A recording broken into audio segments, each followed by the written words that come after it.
Welcome to the AI for Career Success video overview by Curt Robbins, where we help you get smarter than your competition.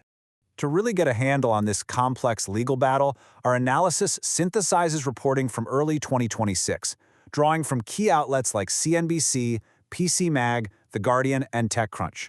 This gives us a well-rounded and solid foundation to explore the core of this dispute.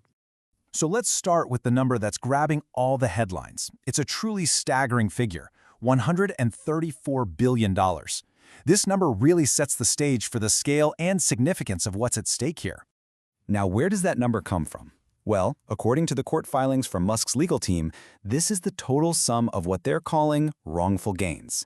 The claim alleges that OpenAI itself gained somewhere between $65 and $109 billion from Musk's contributions, while its partner, Microsoft, gained between $13 and $25 billion.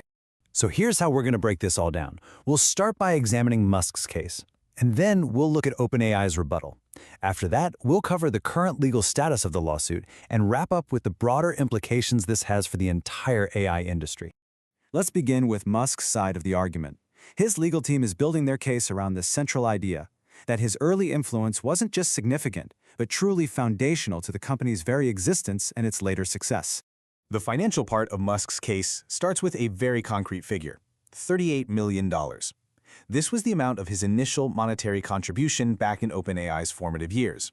And to put that number into perspective, that $38 million actually made up 60% of OpenAI's total early seed funding. That established him as the clear majority financial contributor right at the organization's outset. But Musk's claim extends well beyond just the capital. His legal team argues that his non-monetary contributions were in fact invaluable. We're talking about things like recruiting pivotal early employees, leveraging his vast network for business contacts, lending his significant reputation to the project, and offering his own hard-won expertise on how to scale a tech business. This sentiment is captured quite precisely by his lead trial lawyer, Stephen Molo, who stated, "Without Elon Musk, there'd be no OpenAI." This quote really encapsulates their entire argument, that Musk's involvement wasn't just helpful, it was indispensable. Okay, so that's Musk's position. Now let's look at the other side. In response, OpenAI and Microsoft have constructed a very different interpretation of Musk's motives and, well, the lawsuit itself. OpenAI has publicly characterized the lawsuit not as a legitimate grievance, but as an unserious demand. They allege it's just one component of what they call a broader strategy of harassment aimed at slowing us down.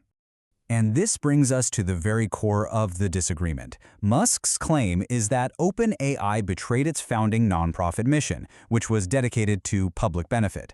OpenAI, on the other hand, posits that Musk is simply acting as a frustrated commercial competitor, using the legal system to benefit his own competing company, xAI. In their public rebuttals, OpenAI has also leveled more specific accusations. They claim Musk is grossly misrepresenting the written record, that he had previously sought majority equity in the for-profit entity, and, perhaps most notably, that his stated goal was to use potential profits to fund a city on Mars. So with both sides' arguments laid out, let's turn to the procedural facts and the current legal status of this case. Where does it actually stand today? All right, looking at the progression here, the lawsuit was initially filed way back in March of 2024, and a judge subsequently allowed it to proceed to trial. The formal damages claim we've been discussing was submitted in January 2026, which OpenAI is now challenging. As it stands, a jury trial is currently expected to begin in April 2026. Now, a critical turning point came when a U.S. district judge found plenty of evidence to suggest that assurances were, in fact, made to Musk about maintaining OpenAI's nonprofit structure. This ruling was significant because it validated the core of Musk's claim enough to warrant a full jury trial. Finally, let's step back and analyze the broader significance of this conflict. This case extends far beyond the individuals and companies involved. It really speaks to the very future of artificial intelligence.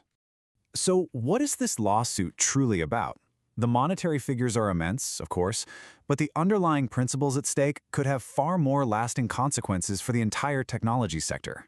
You see, the case forces a debate on the future of AI governance. Should powerful technology be developed in a nonprofit or for-profit model?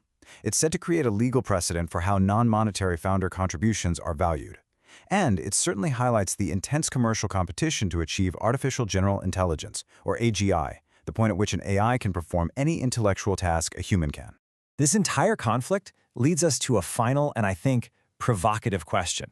Beyond the billions of dollars in legal claims, what is the true price, financially, ethically, and societally, of building artificial general intelligence? Thank you for watching. At AI for Career Success, this is where we teach you AI and help you get smarter than your competition. To continue learning with us, please subscribe to the AI for Career Success YouTube channel. Liking, commenting, and sharing this video helps us reach a wider audience.